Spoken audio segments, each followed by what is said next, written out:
Boa tarde. Se você mora numa grande cidade brasileira, todo dia você enfrenta um grande problema, que é chegar onde você quer chegar. Você gasta, em média, 1 hora e 10 minutos por dia no trânsito. Em São Paulo, esse tempo chega a 3 horas. Sua caminhada até a parada leva 10, 15 minutos. A calçada parece uma trilha de aventura, mas você está usando os sapatos do trabalho. O caminho é inóspito, não tem atividades acontecendo, mas cercas de muros e edifícios que estão isolados das calçadas e dos pedestres. Você finalmente chega na parada. É uma placa com desenho no ônibus. Você só sabe que seu ônibus passa ali porque você já entrou no ônibus errado 2 vezes. Então você fica lá esperando, sem muita perspectiva, até que seu ônibus chega. Lotado. Muito lotado. Você planejava ler aquele próximo capítulo de seu livro, mas você está lá em pé, colado em outras pessoas, você não consegue nem levantar os braços. O máximo que você consegue fazer é colocar um fone de ouvido, ouvir sua música predileta, fechar os olhos e se imaginar em outro lugar. Mas você não pode perder a atenção, porque como não tem um ônibus que vai direto até onde você precisa, você vai ter que trocar de linha. Ao descer do seu segundo ônibus, você ainda tem que atravessar uma avenida, um viaduto, passando por uma passarela que parece que você está numa missão impossível. Isso quando a passarela existe. Imagina esse percurso se você estivesse com a perna quebrada, num dia de chuva, se você tivesse dificuldade de mobilidade, se você dependesse de uma cadeira de rodas. Você pensa, eu preciso de um meio de transporte mais fácil, ponto a ponto. Eu preciso comprar um carro. Agora, você está preso dentro de um carro que você provavelmente ainda não terminou de pagar, porque nós temos os carros mais caros do mundo. Você olha para frente, quase catatônico, queimando o tempo de vida enquanto queima combustível, ocupando espaço valioso na cidade em dobro. Não só na rua, mas onde você guarda o carro, na garagem. Para passar o tempo, você tenta fazer qualquer coisa no celular, mas ainda com cuidado para não ser multado, bater o carro, atropelar alguém ou ainda ser assaltado. Você pensa em comprar uma moto, mas lembra que a sua chance de morrer no trânsito multiplica por 30. Você imagina um transporte ponto a ponto, onde você não precisa dirigir, pensa em andar só de táxi. Mas táxi ainda é caro para ser usado todos os dias, para rotas longas. A qualidade é instável e nem sempre a gente sabe se vai ter táxi na hora que a gente realmente precisa. Você pensa em se mudar para perto do trabalho e pensa, eu vou fazer que nem na Europa, vou andar só a pé e de bicicleta. E a gente precisa de gente pensando assim, a gente precisa pensar em formas das nossas cidades se desenvolverem para permitir esse tipo de deslocamento cada vez mais. Mas a nossa realidade atual não é essa. As nossas cidades são espalhadas, são setorizadas, elas são motorizadas, são perigosas e ainda por cima montanhosas. E, além do mais, muitas vezes é caro morar perto do trabalho. Provavelmente já construíram tudo que podia naquele bairro e você ficou de fora. Então, é claro que a gente tem que pensar em soluções a longo prazo para as nossas cidades. Mas quando eu penso em soluções de mobilidade hoje, eu gosto de citar o economista urbano Alain Berthaud, que diz o seguinte, que é o sistema de transporte que deve se adaptar à estrutura da cidade. Não espere que a cidade se adapte ao seu sistema de transporte, porque esse é um processo que pode levar décadas, às vezes até mesmo séculos. Então, você vai para a rua e grita por mobilidade. Você não sabe exatamente o que, mas algo deve ser feito. E a lógica continua sendo, para a maioria das pessoas, de que quanto maior a obra, maior o resultado. Então, nos entregam obras bilionárias, dizendo que é para a mobilidade urbana. E a gente encara tudo isso e pensa, bom, se tem tanto dinheiro envolvido, tanta propaganda, gente sendo desapropriada, eles devem saber o que eles estão fazendo. Ou pelo menos alguma coisa vai melhorar depois que tudo isso ficar pronto. Mas se você está dirigindo, você não entende porque às vezes te dão mais espaço com viadutos e avenidas e às vezes te tiram espaço com os corredores e as faixas de ônibus. Você não entende porque os carros são tão caros, mas as ruas são distribuídas de graça para os usuários, beneficiando quem dirige. Se você anda de ônibus, você não entende porque seu ônibus anda cada vez mais rápido, mas cada vez mais você tem que trocar de linha ou caminhar mais para chegar na sua parada. Você não entende porque dizem incentivar o transporte coletivo, mas você é proibido de pagar por uma carona.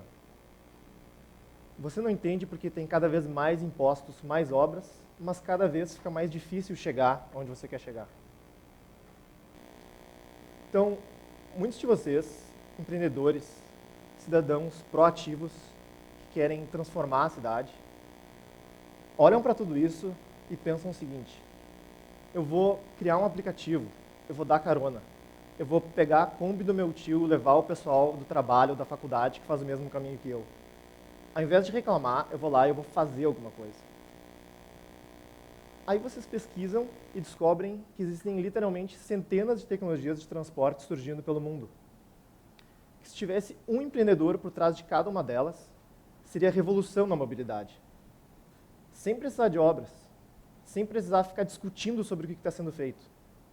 Seria só fazer e as pessoas usarem o que elas acham que funciona melhor. Com muita gente testando coisas novas, num ambiente aberto e inovador, se geram novas soluções. E a competição e a concorrência levam os preços para baixo e a qualidade para cima. Eu vou dar alguns exemplos.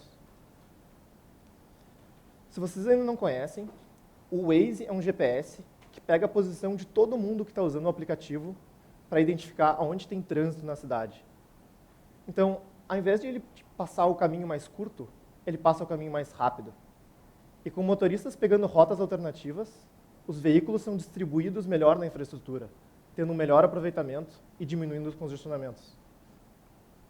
Os aplicativos de táxi também estão nos ajudando muito a usar esse serviço cada vez mais.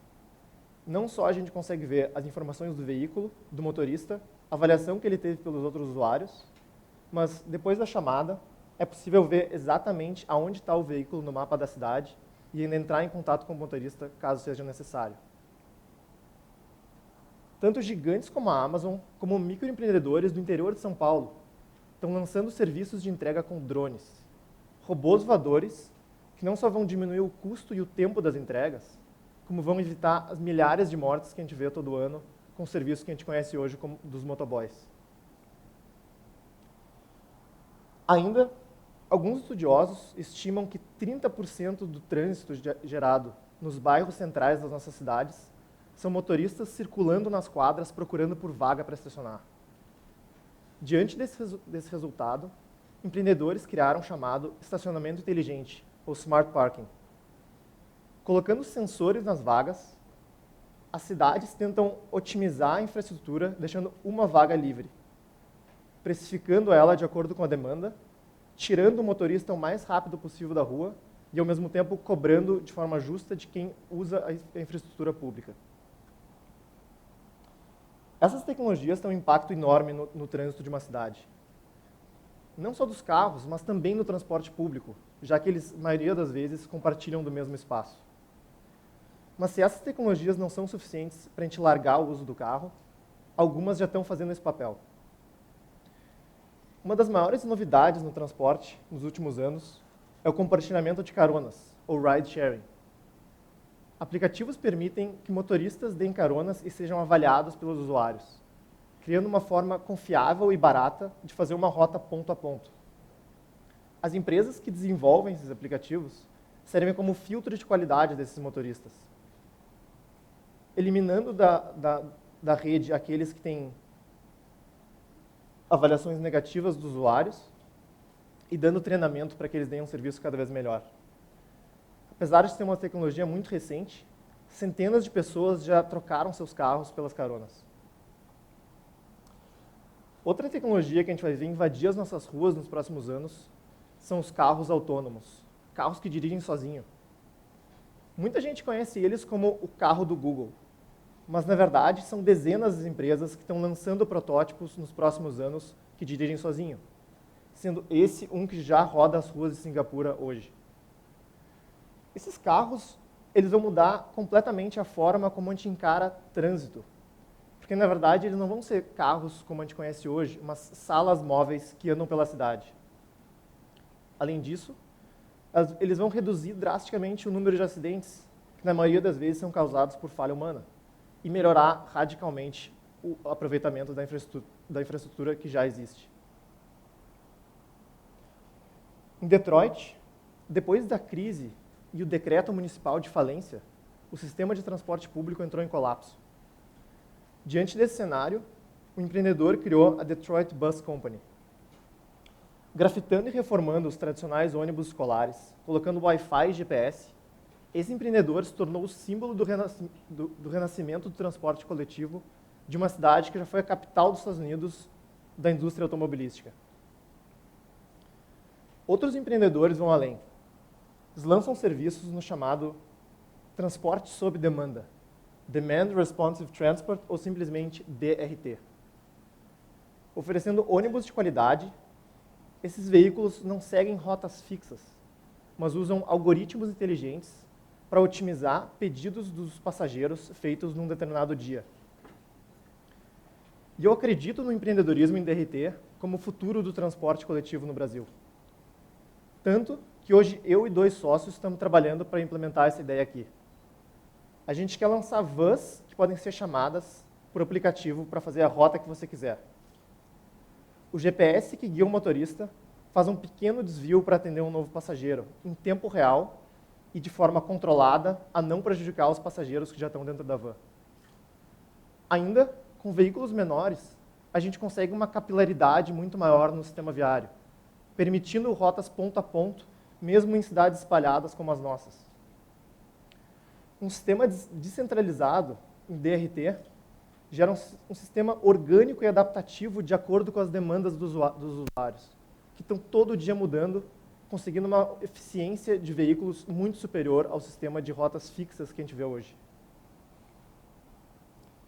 Mas a gente sabe das barreiras que existem para gerar toda essa inovação no setor de transporte.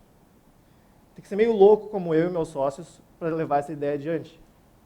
Porque praticamente todas as tecnologias que eu mostrei hoje têm que ser longamente discutidas com as autoridades, são protegidas pelas corporações vigentes ou ainda são simplesmente proibidas. Porque isso acaba gerando uma grande barreira para tirar a ideia do papel. A gente sempre viu o transporte coletivo ou compartilhado como um serviço público, basicamente por 2 motivos. A gente tem um sistema integrado e facilmente identificado em rede e da garantia de uma qualidade mínima do veículo para o usuário. Mas hoje, essas 2 prerrogativas já podem ser atendidas por software, muitas vezes de forma superior ao que o transporte público nos entrega hoje. Então, a gente está recebendo obras bilionárias que interferem na dinâmica da cidade. A solução tem sido jogar dinheiro no problema para ver se ele some. E essas obras ainda geram cicatrizes nas cidades, que, como sistemas orgânicos, grandes cirurgias podem levar a efeitos colaterais radicais, gerando sequelas permanentes. Quem conhece startups percebe que elas funcionam da maneira oposta, testando e desenvolvendo a ideia em pequena escala, um passo de cada vez. Quando se erra pequeno e não se socializa os custos gerados por esse erro. Vamos pensar no smartphone. Não foi um projeto que foi desenhado de uma só vez, do zero, por uma equipe de inteligentes. Foi um processo descentralizado, com incrementos marginais de bilhões de iterações a partir do primeiro telefone, chegando no resultado que a gente tem hoje, que não para de ficar melhor e mais barato. Agora, imaginem isso aplicado ao sistema de transporte. Imaginem, talvez, daqui a alguns anos, salas móveis movidas por energia limpa, que a gente consegue chamar por aplicativo a hora que a gente quiser, para fazer a rota que a gente quiser, compartilhado ou não, do tipo, tamanho e preço que a gente imagina. E isso, na verdade, é só uma possibilidade, dentre as centenas ou infinitas de possibilidades futuras que a gente não consegue nem prever, dada a criatividade do empreendedor. Então, cidades que vão prosperar em mobilidade nos próximos anos vão ser aquelas que abrem espaço para essas tecnologias, gastando tempo e energia para entender como adaptar elas ao sistema vigente. Vão ficar para trás aquelas que tentarem conservar o que a gente tem hoje a qualquer custo, proibindo tudo que tem de novo por simples preconceito. Tecnologia não é uma coisa que a gente decide, que segue as nossas vontades. Ela simplesmente acontece e substitui o que tem atualmente. Mas quanto mais a gente resiste, tentando conservar as tecnologias obsoletas que a gente tem hoje, mais vai demorar para chegar onde a gente quer chegar. Obrigado.